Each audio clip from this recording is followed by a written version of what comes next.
Join us on this 9 miles kayak on the Leri and Dyfi Rivers and the Wales coast from Borth to Aberdovey on the 17th of May 2025. Watch on to learn about what it's like paddling the tidal section of the Leri River, one of the largest peat bogs in the UK at Cors Fochno, the magnificent Dovey estuary, the quaint harbour resort of Aberdovey, a comparison of the sandbank style Optimal and the Aquatech Ottowa inflatable kayaks that we used on this trip, and the seaside village of Borth. This 9 miles route on Cardigan Bay took us from Borth up the Leri and Dyfi Rivers to Aberdovey, then back down the coast to Borth. We launched from Borth at 10:30 am and paddled up the tidal section of the Leri River, past Ynys and out onto the Dovey estuary. After passing Aberdovey, we paddled out to the mouth of the Dovey estuary onto the sea and came back along the coast, landing at Borth at 2:30 pm. I met fellow YouTuber Adam at the car park on the beachfront in Borth, where we'd be ending the paddle. I left my car in the car park on the beachfront and Adam drove us the 2/3 of a mile or so down the road to the animalarium, which is a small zoo next to the Leri River. Our launch point on the Leri River was a couple of 100 metres down the road from the animalarium. The water level in the Leri River was surprisingly low, given that it was only an hour or so before high tide. The water level had been much deeper when I had come to this location the year before to do some recon, as shown by the inset pictures. On the left is the Aquatech Ottowa kayak that I used, and on the right is the sandbank style Optimal kayak which Adam used. I had the usual pre-launch photo before we set off on the Leri River at Borth. You can see the route we took up the Leri River onto the Dovey estuary and then back down the coast to Borth Beach. We launched at 10:30 am but had to walk and drag our kayaks along for a while because it was too shallow to paddle. The water did eventually become deep enough to get in and paddle, but then it became shallow again off and on, and intermittently we had to get out and drag our kayaks along.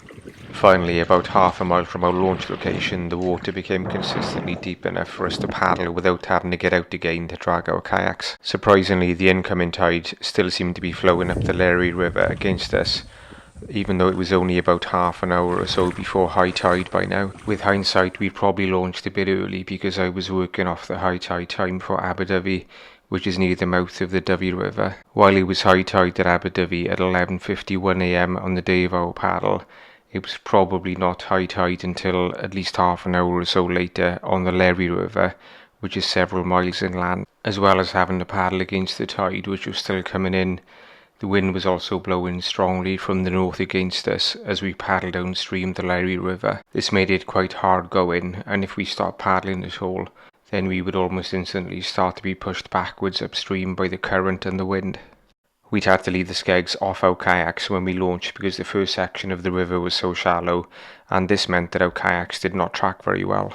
We were paddling on the tidal section of the Leri River, which was diverted and straightened back in the mid-1800s as part of a project to help drain the adjacent bogs. This explains why the tidal section of the Leri River looks a bit like a big canal. The Leri River is flanked by Cors Fochno, which is the largest extent of lowland bog in Britain. Cors Fochno is also known locally as Borth Bog, and is a huge expansive peat bog which is rich in wildlife and steeped in legends. It was an honour on this trip to meet up with Adam, who has a YouTube channel called Adventures Out. Adam regularly uploads great videos to his YouTube channel about his kayaking trips. We chatted about kayaking, cameras, drones, microphones and video editing as we paddled along, and I learned loads from Adam. Adam's a great guy and he very kindly allowed me to use some of his footage for my video of this trip.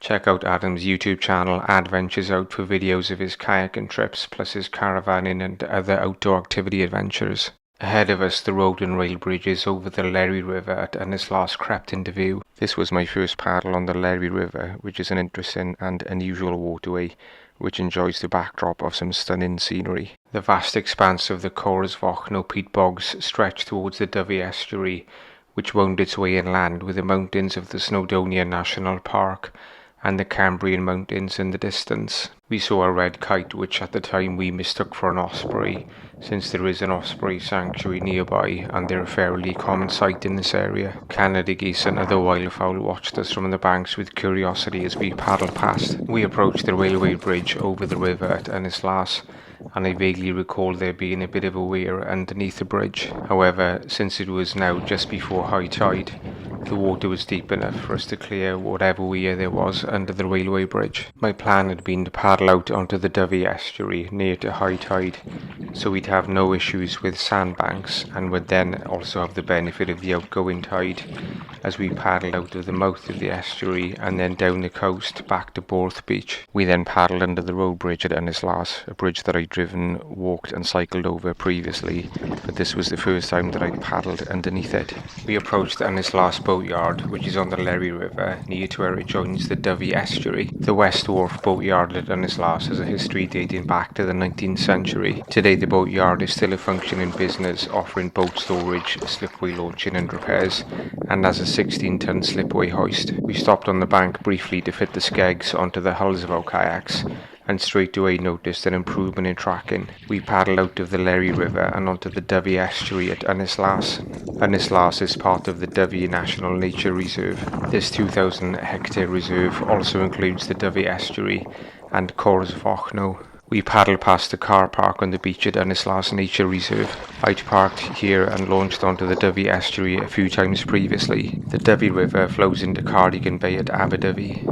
When the tide is in, the river is almost a mile wide near its mouth. When the tide is out, as with many estuaries, the channel of the Dovey becomes much narrower as sandbanks emerge either side as the water level drops, as shown by this inset footage showing the Dovey estuary near to low tide. Aberdovey is situated on the north side of the Dovey River. During the Spanish Armada of 1597, a Spanish ship called the Bear of Amsterdam missed her objective at Milford Haven and ended up entering the Dovey estuary. The Bear of Amsterdam was unable to leave for 10 days because of the wind and could not be boarded as no suitable boats were available. When she did eventually leave, the Bear of Amsterdam ended up being captured by a waiting English fleet off the Cornish coast. The following day I did a 15-mile round trip on the Dovey estuary from Ynyslas to Dovey Junction and back. Check out the video of that trip on my Welsh Rivers playlist. Aberdovey's time and tide bell celebrates the Welsh legend of the submerged kingdom of Cantre'r Gwaelod beneath Cardigan Bay, whose bells, it is said, can be heard ringing beneath the surface. The bell is located on the wharf's wooden jetty and acts as a time marker being rung by the movement of the sea at high tide each day.